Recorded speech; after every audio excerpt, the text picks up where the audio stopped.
أشهد أن لا إله إلا الله وحده لا شريك له وأشهد أن محمدا عبده ورسوله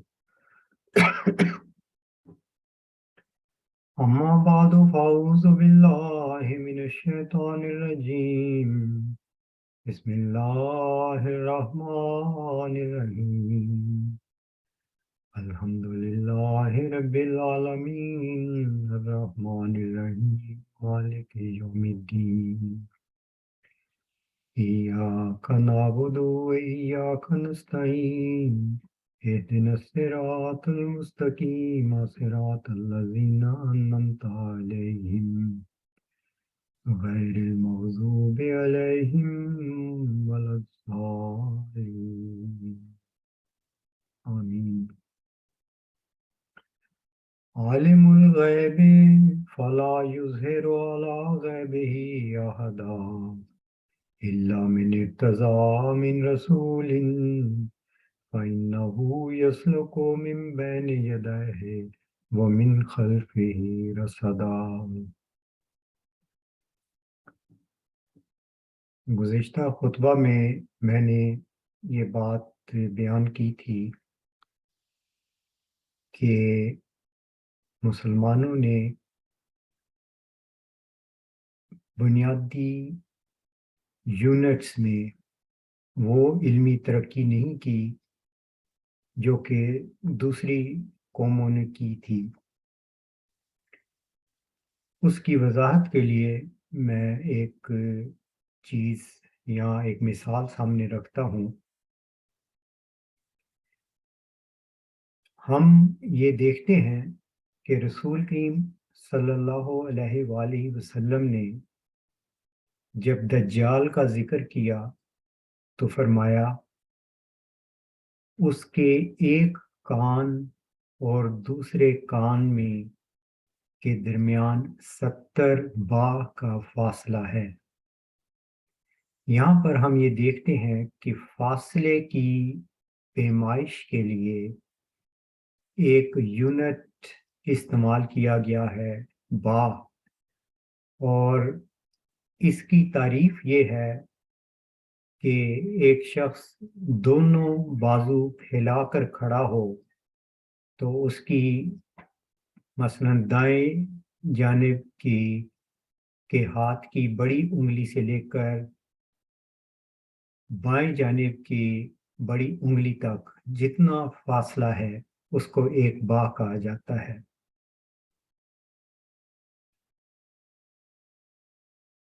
اس کے ساتھ ہم دیکھتے ہیں کہ بر صغیر میں اسی فاصلے کی پیمائش کے لیے قوس کا لفظ استعمال ہوتا ہے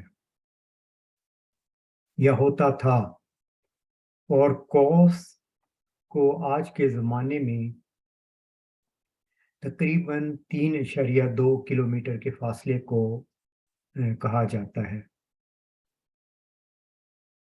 اب یہ دو مروج اکائیاں تھیں، عرب میں با اور بر صغیر میں قوس۔ اب ہم ایک شخصیت کو لیتے ہیں جو بڑی قد آور شخصیت ہے، علمی لحاظ سے، جغرافیہ کے علم کے لحاظ سے، ٹریگنومیٹری کے علم کے لحاظ سے، فلسفہ کے علم کے لحاظ سے، تاریخ کے علم کے لحاظ سے۔ اس بلند مرتبہ علمی شخصیت کا نام ہے ابو الحسن البیرونی۔ اس کا تعلق تاجکستان سے تھا، اور محمود غزنوی کی فوجیں جب انہوں نے لشکر کشی کی ہے تو یہ گرفتار ہو کر محمود غزنوی کے سامنے پیش ہوا تھا اور پھر اس کے مقربین میں شامل ہو گیا۔ اور جس وقت محمود غزنوی نے سومنات بر صغیر پر حملے کیے تو البیرونی محمود غزنوی کے ساتھ بر صغیر میں آیا تھا، اور لاہور کے قریب غالباً پنڈ دادن خان کے پاس جو نندا پور علاقہ ہے وہاں پر یہ اس نے اجازت لے کر قیام کیا تھا، اور اس نے کہا تھا کہ یہ ایک ایسی مناسب جگہ ہے جہاں پر ٹھہر کر وہ کرۂ ارض کی پیمائش کا کام کرے گا، اور اس نے کیا۔ تو میرے ذہن نے یہ سوال اٹھایا کہ اس شخص نے یعنی البیرونی نے کس پیمانے میں، کس یونٹ میں اس وقت پیمائش کا کام کیا تھا۔ تو وہ نہ تو عرب میں استعمال ہونے والی اکائی با تھی، نہ ہی بر صغیر میں استعمال ہونے والی اکائی قوس تھی، بلکہ یونان اور مصر کے میں جو فاصلے کی اکائی جسے کیوبٹ کہا جاتا تھا اس نے وہ استعمال کی تھی۔ کیوبٹ دراصل ایک ایسی اکائی ہے، اگر آدمی کے ہاتھ کی بڑی انگلی سے لے کر کوہنی تک جو پیمائش کی جائے اس فاصلے کو ایک کیوبٹ کہا جاتا ہے، جو غالباً آج کل کی اگر میٹر سے اس کی مماثلت کی جائے تو یہ تقریباً 45.72 سینٹی میٹر کا فاصلہ بنتا ہے۔ اب میرا گزشتہ جمعہ میں یہ بات کہنے کا مقصد یہ تھا کہ یہاں پر دیکھیں کہ البیرونی نے وہ یونٹ استعمال کیے جو مصر اور یونان وغیرہ میں مروج تھے۔ اس سے پتہ چلتا ہے کہ اس تعلیم کا اثر تھا، ورنہ چاہیے یہ تھا کہ یا تو وہ قوس کو استعمال کرتا اور وہ سنسکرت زبان کا ماہر ہو چکا تھا، یا وہ پھر عربوں کی ٹرمینالوجی استعمال کرتا، لیکن وہ بھی نہیں کی، اس لیے کہ نہ ہی انہوں نے یعنی برصغیر کے لوگوں نے اپنی اکائیوں کو ڈیولپ کیا اور نہ ہی عربوں نے۔ تو وہ اثر چلتا رہتا ہے، جو علمی میدان میں آگے چلتا ہے اسی کا اثر علم پر ہوتا ہے اور وہ محیط کر لیتا ہے۔ اب اس بات کا کہنے کا مقصد یہ ہے کہ ہم فاصلوں کی جو اکائی مختلف رنگ میں ہمارے سامنے آئی، پھر وہ ہم یہ دیکھتے ہیں کہ فرانس میں میٹر کے رنگ میں ہمارے سامنے آئی، اور آج کل دنیا کا ایک بڑا حصہ میٹر کی پیمائش کو استعمال کرتا ہے، کلومیٹر یا ملی میٹر یا سینٹی میٹر۔ اب میٹر ہم جانتے ہیں کہ یہ کیا چیز ہے، اور پھر اس میں جو کمزوریاں تھیں اس کو دور کر کے بالآخر میٹر کو ہم کہہ سکتے ہیں کہ یہ اس پیمائش کا نام ہے جو روشنی 1 سیکنڈ کے 300 ملین حصے میں سفر کرتی ہے۔ یہ اندازاً میں بتا رہا ہوں، ایگزیکٹ 298 لاکھ کچھ اس طرح کر کے بنتا ہے۔ یعنی ہم اتنی ایکوریٹ ہو چکے ہیں یا اتنی باریکی میں اتر چکے ہیں کہ ہم روشنی کی رفتار جو فاصلہ طے کرتی ہے اس کو اپنی مرکزی اکائی بناتے ہیں۔ درست بات ہے، جن صاحب علم لوگوں نے یہ تحقیقات کی اسے فائدہ اٹھانا چاہیے، جیسے کہ رسول کریم صلی اللہ علیہ وسلم نے فرمایا تھا کہ حکمت اور دانائی کی بات مومن کی گمشدہ اونٹنی یا میراث ہے، جہاں سے اسے ملے لے لینی چاہیے، تو ہمیں یہ چیز لینی چاہیے۔ اہل علم نے جو کچھ ترقی کی اس سے فائدہ اٹھانا چاہیے،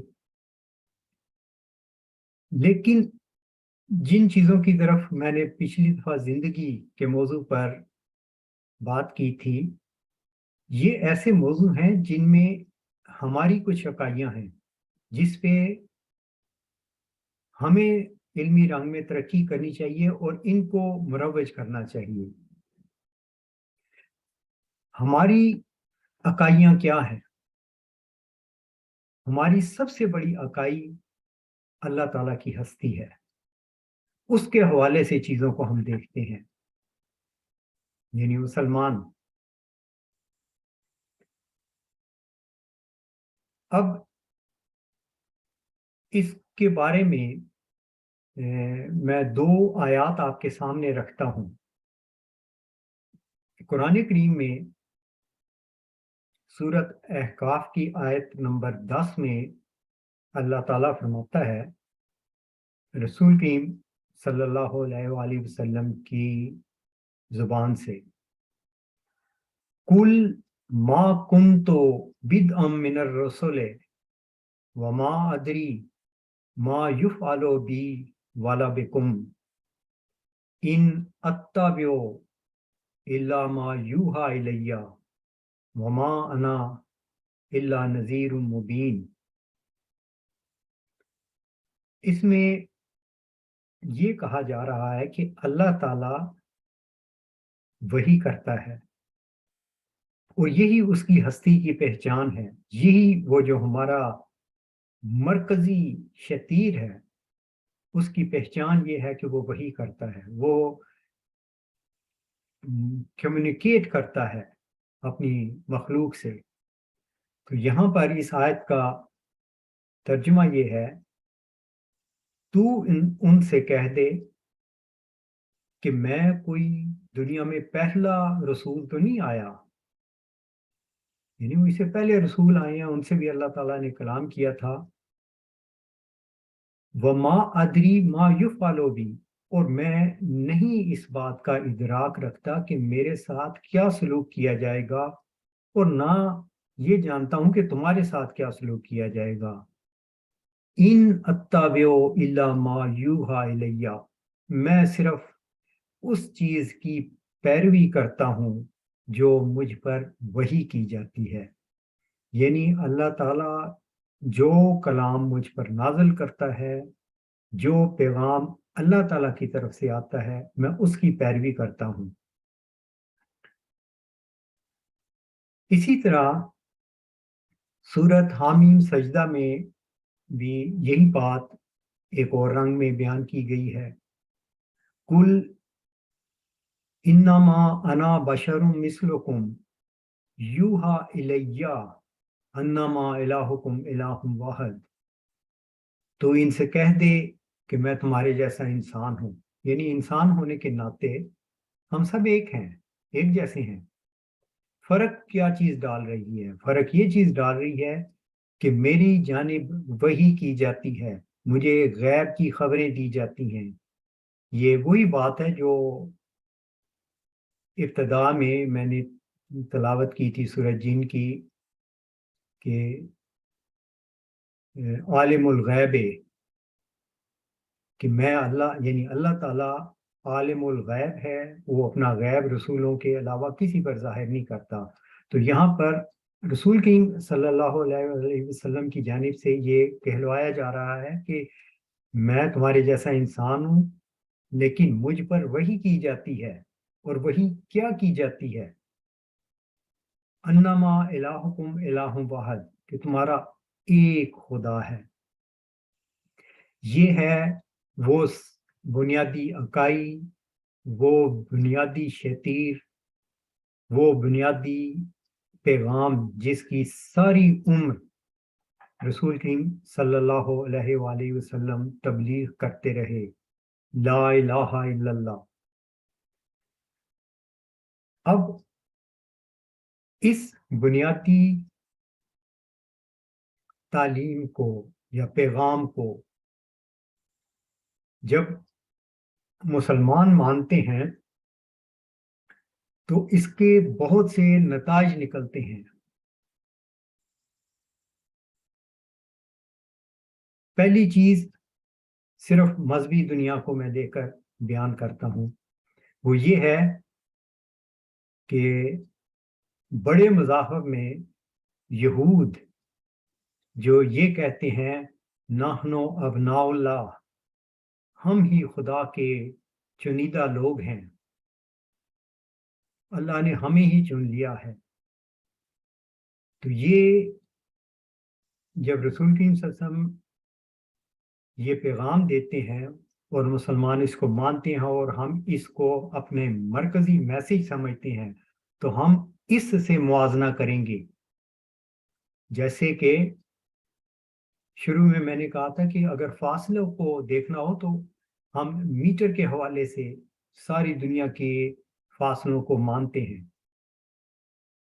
اسی طرح ایک مسلمان قرآن کی وحی کو کے ریفرنس سے چیزوں کو دیکھے گا تو وہ یہ صاف کہے گا کہ یہود اس معاملے میں غلطی پر ہیں، کیونکہ اللہ تعالیٰ نے تو چن لیا ایک عرب کے ایک انسان کو اور اس پر اپنا کلام نازل کیا، تو وہ جو دعویٰ کرتے ہیں کہ ہم ہی خدا کے چنیدہ ہیں، خدا کی نعمتیں ہمارے علاوہ کسی کو نہیں ملیں گی، اس فریم آف ریفرنس سے وہ غلط ثابت ہو جاتے ہیں۔ یہی اطلاق ہم اسی بنیادی عقائد سے عیسائیت پر کرتے ہیں، اور پھر خود رسول کریم صلی اللہ علیہ وسلم کی امت یہود و نصارہ کی طرح غلطیوں پہ مبتلا ہوئی تو اللہ تعالیٰ کا یہ کلام پھر نازل ہوا۔ وہ نازل ہونا بتاتا ہے کہ قرآن کی تعلیم اس کی تائید میں کھڑی ہے۔ اس کی تفصیل کا فی الحال وقت نہیں، اس کو انشاءاللہ جب بھی موقع ملا ضرور اس پہ ڈسکشن ہوگی۔ اب اسی مرزا صاحب کی جماعت آگے اسی طرح یہود کی طرح دروازے بند کر کے بیٹھی ہوئی ہے کہ جی ہم ہی خدا کے چنیدہ جماعت ہیں جو خلافت کہلاتی ہے، اور اللہ تعالیٰ ہمارے علاوہ کسی کو اس نعمت سے حصہ نہیں دے گا۔ تو ان کا بھی غلط ہونا آج کے زمانے میں ثابت ہو گیا۔ یہ ہے صرف مذہبی دنیا تک۔ علمی دنیا میں یا جسے ہم سائنس کی دنیا کہتے ہیں، وہاں پر ہم ایک اور رنگ دیکھتے ہیں۔ مذہب کی غلط روش نے جو مسائل پیدا کیے تھے، انسان کی سائنسی ترقی نے ان میں سے بہت سی غلطیوں کو بے نقاب کیا۔ اسی لیے آج سائنس کی اکثریت یہ کہتی ہے کہ وہ مذہب جو پوری عمارت پر قبضہ کر کے بیٹھا ہوا تھا، ہم نے سائنس کے زور سے تحقیقات کر کے تجربات کر کے اس کو کونے میں ایک جگہ چپکا کے رکھ دیا ہے۔ اور اس بات میں ایک خاص نقطہ نظر سے وہ درست کہتے ہیں۔ جب ہم دیکھتے ہیں کہ مذہب نے زمین کے سورج کے گرد گردش نہ کرنے کا عقیدہ بنایا تو سائنس سچی تھی، گیلیلیو سچا تھا،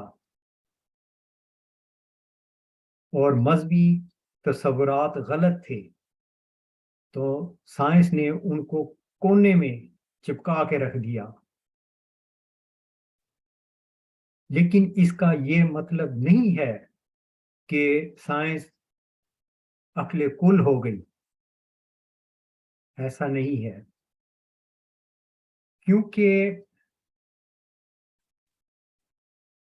جب ہم مثلا ایک چیز دیکھیں کہ تخلیق پر ہی دیکھ لیں کہ یہ سوال جب اٹھایا جائے کہ کائنات کی تخلیق، اس کا آغاز اور انجام کیا ہے، تو مذہب میں یا وہ قرآن جس کو مسلمان مانتے ہیں اس کے اوپر بہت مدلل دلائل پیش کرتا ہے، غور و فکر کی دعوت دیتا ہے، اس کے مختلف پہلوؤں کو اجاگر کرتا ہے، وہ پہلو جو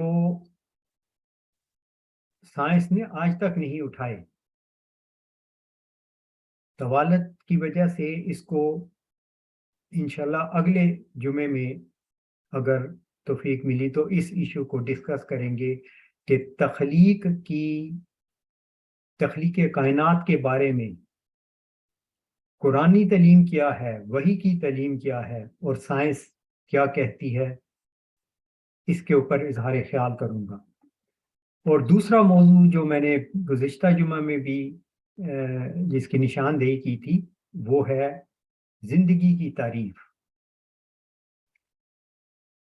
ہمارے ہاں یعنی قرآن کی تعلیم کی روح سے زندگی ایک اس حالت کا نام ہے جو تخلیق اپنے مقصد کو پورا کر رہی ہوتی ہے تو وہ زندہ کہلاتی ہے، جبکہ سائنس میں ایسی کوئی تعریف نہیں ہے. اب کیا ان کی تعریف درست ہے یا الہامی، اس کے اوپر بھی تفصیل سے بحث انشاءاللہ کی جائے گی. اور کیونکہ جو انسان فوت ہو کر اگلے مرحلے میں چلا جاتا ہے مذہب کی روح سے، وہ ایک سفر جاری رہتا ہے لیکن اس کی سفر کی نوعیت بدل جاتی ہے. موت فنا کا نام نہیں ہے. ہاں اس کا سفر جس طرح جاری رہتا ہے اس کے لیے بعض الفاظ قرآن استعمال کرتا ہے، خالدین فیہا، وہ اس میں ہمیشہ رہتے چلے جائیں گے. یہ ہمیشگی کا تصور کیا ہے؟ کیونکہ ایک تصور ہمیشگی کا وہ ہے جو خدا تعالیٰ کی ہستی کے بارے میں ہے. کیا یہ وہی مفہوم ہے یا اس کا کوئی اور مطلب ہے؟ اس کا اور مطلب ہے، کیونکہ قرآن کریم ہی اس کے بارے میں مختلف اور پہلوؤں سے وضاحت کرتا ہے. کل من علیہ فان وَيَبْقَى وَجْهُ رَبُّكَ ذُو الْجَلَالِ وَالْإِكْرَامِ یا خلق کل شیء الا وجہہ. میرے نزدیک خالدین فیہا کا مقصد یہ ہے کہ جو زمانے کی رفتار ہے وہ تبدیل ہو جائے گی یا ٹائم بہت سلو ہو جائے گا. وہ ایک لمبا تصور پیش کرتا ہے. تو اس رنگ میں بھی، علمی رنگ میں بھی انشاءاللہ اس پر بات ہوگی.